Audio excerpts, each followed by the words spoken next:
Hey everybody, this is Tracy Brown, and my team and I of non-diet dietitians provide trauma-informed nutrition counseling to help you feel safer in your own skin so that recovery isn't performative. It actually sticks. So anyway, that's what today's video is about, so I'll just jump right in. In this week's video, I talked a lot about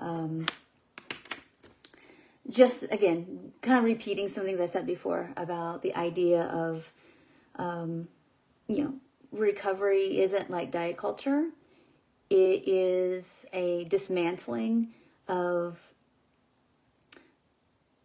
belonging in a way that has more to do with not being authentic. It's just more about safety, and it's about programming and all those kind of things. And so today, this is just a little bit more of I don't know what this is. This is just an encouragement. So I'm a little late getting started because I wanted to kind of put my thoughts in on paper, which I don't always do. So anyway, I'm just going to read this because I want to encapsulate what it is when our only focus is on, like, I'm going to stop binging, or I got to make this go away. We're still operating from the mindset of diet culture. I got to get rid of this body, then I can be happy. Or I've got to stop binging so I don't feel so out of control. And of course, we don't want to do these behaviors that feel that way, right? But if we don't understand what they're about, if we don't engage in a be with process versus a get rid of process, what you're doing is like basically trading one trauma strategy for another. And I know I lived that experience of, okay, great, I've got recovery from my anorexia and binge eating and over exercise, but then my threat response strategies just turned into workaholism and still a lot of discomfort and fear and avoidance, really, of truly having a voice and intimacy in relationships and all those kind of things. And I just didn't have the capacity. I didn't have the training, not so much as like a professional, but just as a human, of like, what's it like to be uncomfortable in a relationship and like not bail, or not swallow my words, or not just go to the comfortable things, even though I'm good at it, doesn't mean it's good for me, whatever it is, whether it's caretaking or working or your hobbies or whatever, we can just switch one thing for another. And that's what I see happen in reality, because I work with so many people, our team works with so many people who have tried intuitive eating 5, 10, 15 years, been in treatment many, many times.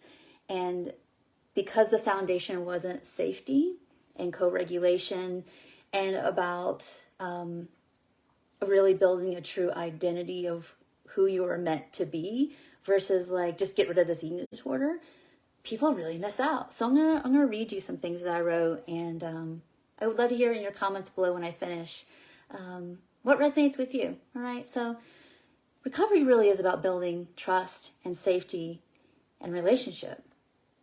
Because human beings do want love and safety and to feel like they have some purpose and to have value, okay?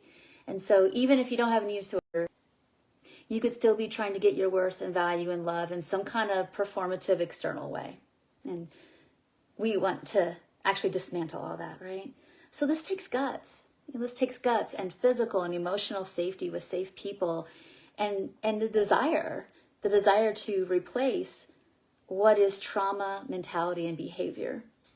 So running away from problems, not doing repair, when somebody gets mad at you, or is treating you unfairly, or you made a mistake, like, kind of being defensive or lashing out. Like, I don't see these things get fixed. And if all we ever focus on is like not binging, judging ourselves for not moving as much, all that stuff, being afraid to go to the doctor.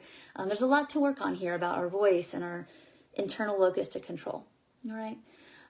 And so we want to dismantle and replace this trauma, mentality, behavior, affect kind of stuff. And part of the intuitive eating and recovery process tangibly with food actually does that, because when you don't abandon yourself, when you don't abandon your needs, when you acknowledge them and you make the effort to like, I really need XYZ in the house and that's inconvenient.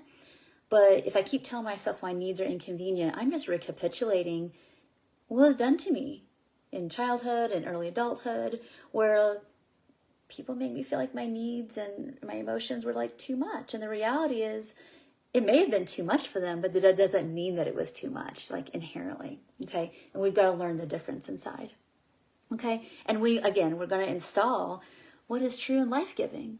So we're not just doing like eradication of binging and restricting and negative thinking, which we want to do that. But we've got to replace it with something that, wow, you go to sleep at night and you can sleep well, basically. Okay. So if the pace of your life doesn't make any room for any of this, that's a threat response as well. Okay. If you're wanting approval from people, as you pursue, you put effort in to pursue this, or you're waiting for an apology, you might be waiting forever. I had to learn that, like, maybe I'm the only one that can never diet again.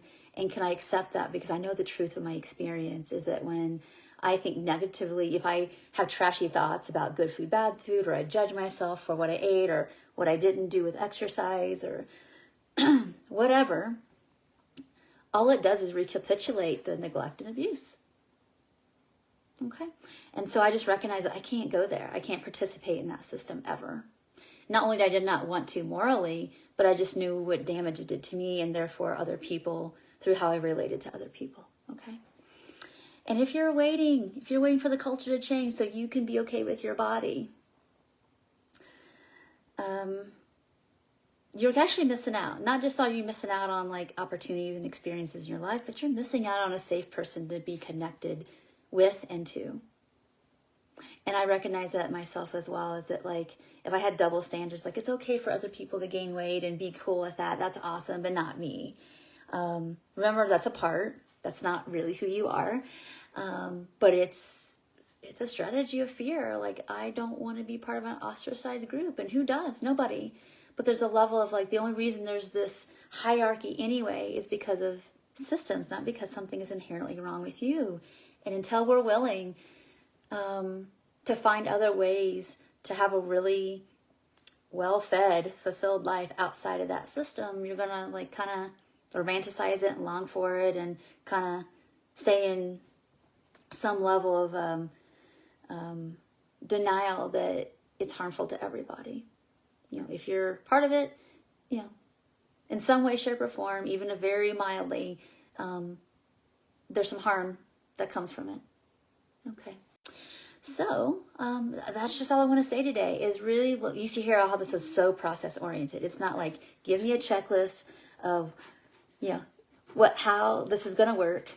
Check, check, check, check, check. What do I do? What does this look like? What plans and what strategies? And like, there's plan. Of course, there are strategies, there are tools, there are things that are done in trauma-informed nutrition counseling that are things to do. People are always looking for things to do because that's our conditioning to give me a container to put all this in so I don't have to think. And there's some level of that's helpful to like take some of the pressure off. So we give people things to do. There's containment, because if you take away the diet or binging container, you're going to feel chaotic. So there's containment for all that. But ultimately, this is about being with what is versus,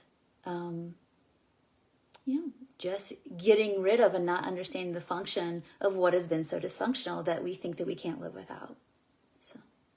Or that we don't know who we are without. And the reality is that may be true, but it's also a beautiful opportunity to actually be who you're meant to be, and not this faux version of a kind of personality merging with trauma strategies that's not complete. It's not you. These are just things that happen to you, and they're normal responses to neglect and abuse and gaslighting and being othered and all the things. All right, so I know, again, this doesn't help people. How do I eat from hunger and fullness again? Those things take practice, right? Those things take a lot of like, what are you eating? What is your interoceptive experience with that? Are you judging it? What made those decisions? Those are the easy things, to be honest. This is really the work that makes this solid and lasting. And if you are feeling like you're missing this piece of the work, please reach out to us, because I know we have a heart for the people who've just been like, I know what to do, but I just can't quite implement it by myself. I read and I read and I read, and it's just not sticking and landing. And so we want to look at, what are your barriers? You know, is it inside, outside? What is it that's making you feel like it just won't stick? So thank you so much for watching this video. If you know people that are trying really hard, that you care about, that just feel kind of lost with all this, please forward this video as well, because people need hope. They need to know, okay, what's missing? What am I missing? What am I doing wrong? It may not be that you're doing something wrong. It's likely that you're just missing a piece of this, all right, that we'd be happy to help you with. So thank you so much for watching, and I will see you on the next video. Bye for now.